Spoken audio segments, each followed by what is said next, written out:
여행인문학자 신양란의 아는 만큼 보이는 색다른 지식여행. 베네치아 사람들이 이스탄불 사람들에게 말했습니다. 예전에 우리가 너희 땅에서 약탈하다가 빠뜨리고 온 조각이 있는데 그거 이번에 너희가 발견했지. 그 조각 지금이라도 우리한테 넘겨주면 안 되겠니? 라고 이야기를 했습니다. 너무 뻔뻔하지요. 자, 이스탄불 사람들이 어떻게 했을까요? 넘겨줬을까요? 한번 알아보도록 하겠습니다. 여기가 이스탄불 고고학박물관입니다. 톱카프 궁전 근처에 있습니다. 제가 갔을 때는 외부 벽 수리를 하는 기간이라서 이렇게밖에는 사진을 찍을 수가 없었는데 원래는 이렇게 생긴 곳입니다. 멋진 건물이지요. 자, 이 이스탄불 고고학박물관에 이렇게 생긴 돌조각이 있습니다. 자연석은 아니죠. 보시니까 곱게 다듬은 적이 있으니까요. 자주색 대리석으로 되어 있는 거 보니까 뭔가 좀 귀중한 조각상이었던 것 같은데 한 귀퉁이가 떨어져 나온 겁니다. 그러면 이것이 떨어져 나온 조각이라면 원래의 조각상이 있겠지요. 이거는 어디에 있냐면요. 베네치아에 있습니다. 여기가 베네치아의 산마르코 대성당이고요. 그 옆에 있는 게 두칼레 궁전입니다. 두칼레 궁전가 요 산마르코 대성당과 두칼레 궁전 사이로 이제 두칼레 궁전에 들어갈 수가 있는데 그 입구 쪽에 요 부분이거든요. 잘 보이십니까?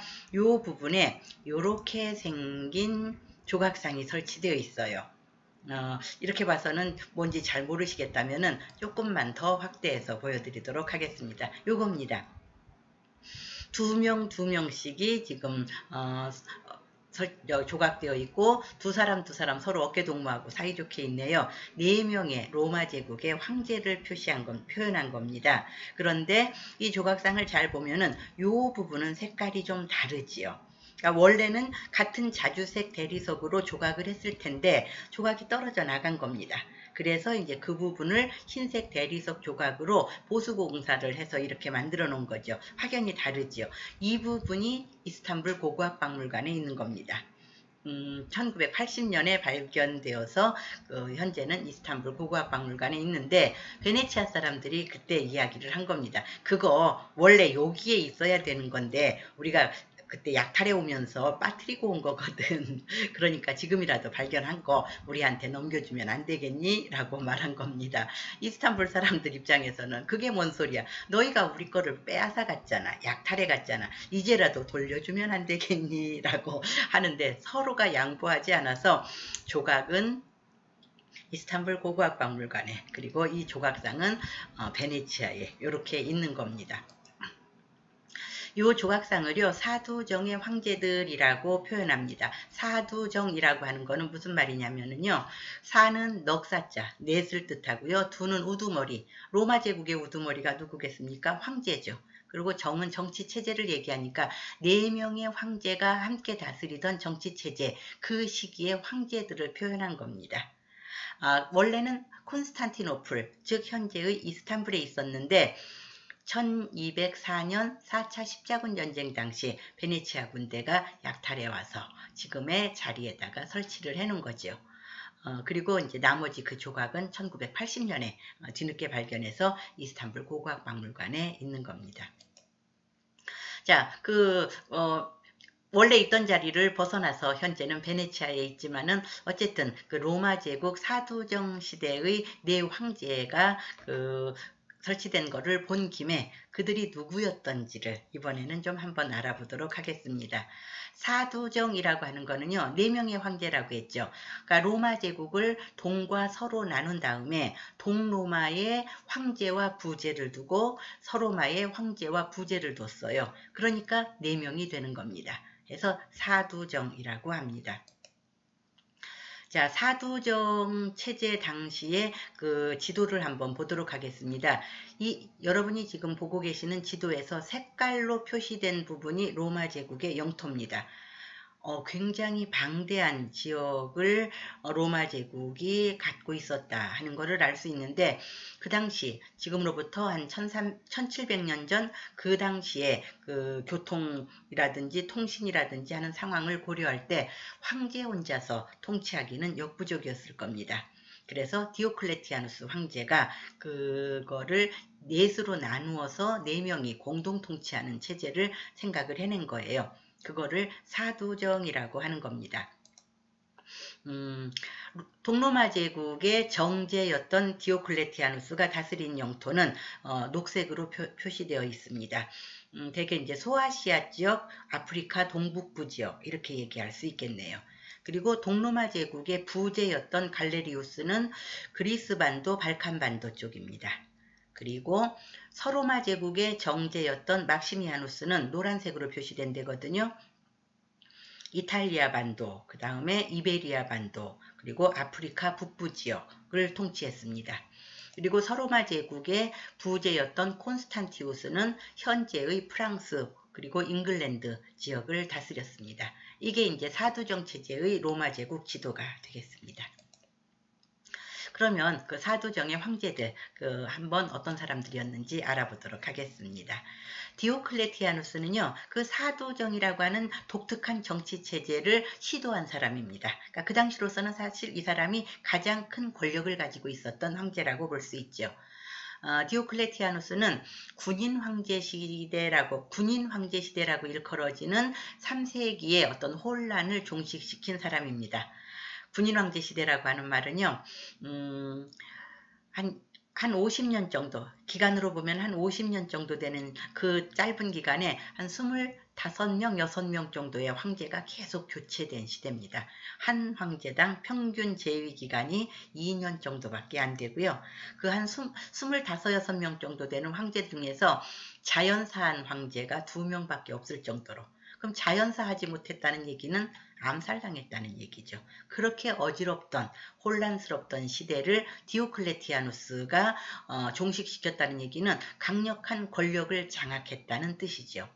그러나 아무리 자신이 강한 권력을 장악하고 제국을 통치하려 해도 역부족이다 하는 생각이 들었기 때문에 사두정 체제를 시도를 한 겁니다.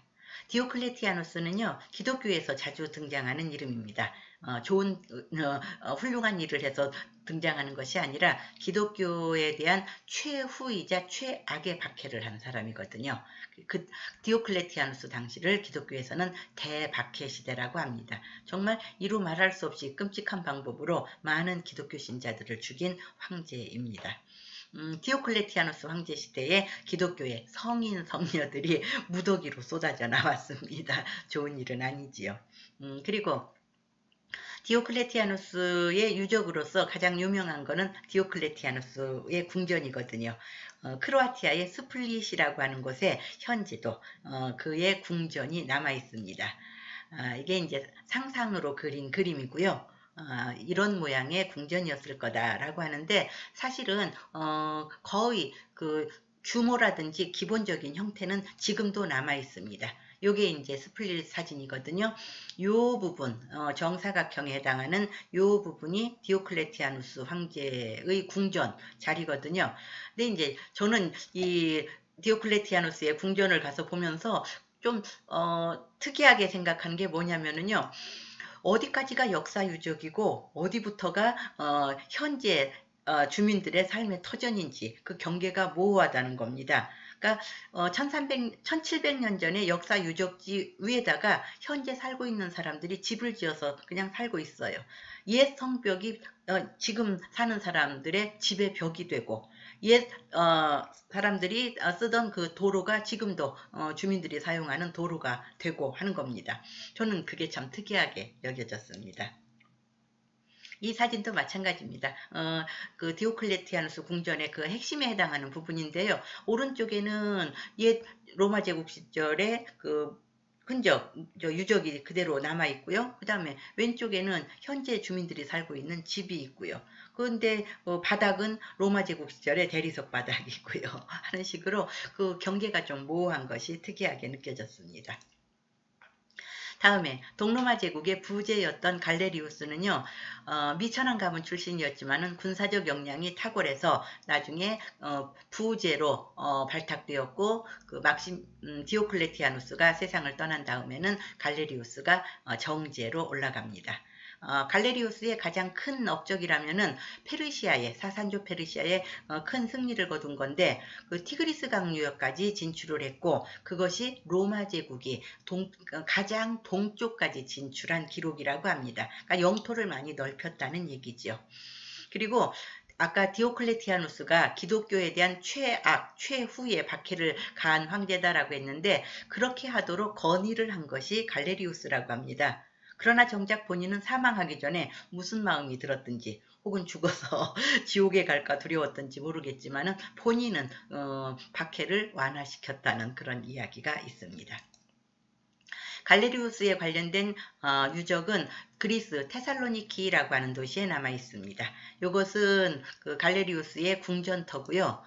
요거는 페르시아에 거둔 승리를 기념하기 위해서 세웠던 개선문의 흔적입니다. 남아있는 부분이 갈레리우스의 개선문입니다. 자, 그 다음에 막시미아누스라고 하는 사람은 서로마 제국의 정제였지요. 이 사람은 디오클레티아누스의 전우, 함께 이제 전쟁터를 누비던 전우로서 그 부제가 되었다가 이제 서로마 제국의 정제로 올랐는데 밀라노를 수도로 정했어요. 그래서 이제 막시미아누스의 성벽 같은 것이 현재 밀라노에 남아 있는 겁니다. 막시미아누스는요, 아들 막센티우스하고 사이가 안 좋았어요. 그래가지고 막센티우스를 견제하기 위해서 자기 양녀를 콘스탄티우스에게 주고요. 서로마 제국의 부제죠. 콘스탄티우스에게 주고 다시 딸 파우스타를 콘스탄티우스의 아들인 콘스탄티누스에게 줬습니다. 그러니까 아버지와 아들을 동시에 사위로 삼은 그런 기록이 있습니다. 그러나 그렇게까지 하면서 막센티우스 아들을 갖다 견제했는데 결국 죽음은 사위 때문에 맞게 됩니다. 사위 콘스탄티누스에게 패한 뒤에 자살했다고 전해집니다. 이것이 밀라노에 있는 막시밀리아노의 성벽입니다. 터만 이제 어느 정도 흔적만 남아있는 상태입니다. 다음에 이제 서로마 제국의 부제였던 콘스탄티우스에 대해서 알아보겠습니다. 콘스탄티우스도 마찬가지로 빈민가 출신의 신분은 낮았지만은 군사적인 역량이 탁월해서 그 막시미아누스의 눈에 띄었어요. 그래서 막시미아누스는 자기 사위를 자기 아들을 견제할 생각으로 양녀인 테오도라와 결혼시킵니다. 콘스탄티우스는 그 출세를 하기 위해서 아들 콘스탄티누스를 낳은 본처 헬레나와 이혼하고 막시미아누스의 사위가 되지요. 그리고 이제 잉글랜드 지역에서 사망하고 그 다음에 그의 아들이 콘스탄티누스가 황제로 추대되었습니다. 사실 콘스탄티우스에 관한 얘기는 별로 그렇게 많지를 않아요. 오히려 그에게 강제로 이혼당했던 헬레나라고 하는 사람이 더 유명합니다. 그리고 그의 아들 콘스탄티누스가 또 유명하고요. 헬레나는요, 그 남편한테 억울하게 이혼당하고 난 다음에 그거를 이기기 위해서 그랬는지는 모르지만 기독교에 귀의를 합니다. 사실 그때까지만 하더라도 기독교가 박해받던 시절이었는데도 불구하고 기독교에 귀의를 하고 또 그 당시로서는 참으로 특이하게 예루살렘의 성지순례를 가요. 그래서 성지순례를 가서 예수가 못 박혀 죽었던 십자가를 찾아냅니다. 그 십자가를 찾아내게 된 게 이제 꿈에 십자가를 보고 나서 그렇게 됐다 해서 그 화가들은 십자가의 환시라고 해서 헬레네가 꿈에 십자가를 보는 그런 그림도 많이 그렸고요. 지금 화면에서는 왼쪽 그림이 헬레나가 꿈에 십자가를 보는 장면을 그린 거고 오른쪽에 있는 거는 예루살렘에 가서 십자가를 찾아내는 장면을 표현한 겁니다. 그래서요, 기독교에서는 헬레나를 그 성녀로 추앙을 합니다. 예수가 못 박혀 죽은 십자가를 찾아낸 그런 아주 위대한 일을 한 사람이기 때문에요. 그래서 기독교 성화에서 십자가를 들고 있는 여인은 그림으로 표현되었든지 조각으로 표현되었든지 성녀 헬레나로 봅니다. 오른쪽에 있는 거는 성 베드로 대성당에 있는 조각상입니다. 그리고 이제 어머니 헬레나의 영향을 받은 아들 콘스탄티누스 1세는 313년에 밀라노 칙령을 반포해서 기독교에 그 자유를 주지요. 아마도 어머니의 영향을 받았을 거다라고 해서 그 기독교에서는 콘스탄티누스와 헬레나를 성인 성녀로 추앙합니다. 콘스탄티우스의 입지는 조금 약한 편이지요. 예, 여기까지 하고 오늘 설명 마치도록 하겠습니다. 감사합니다.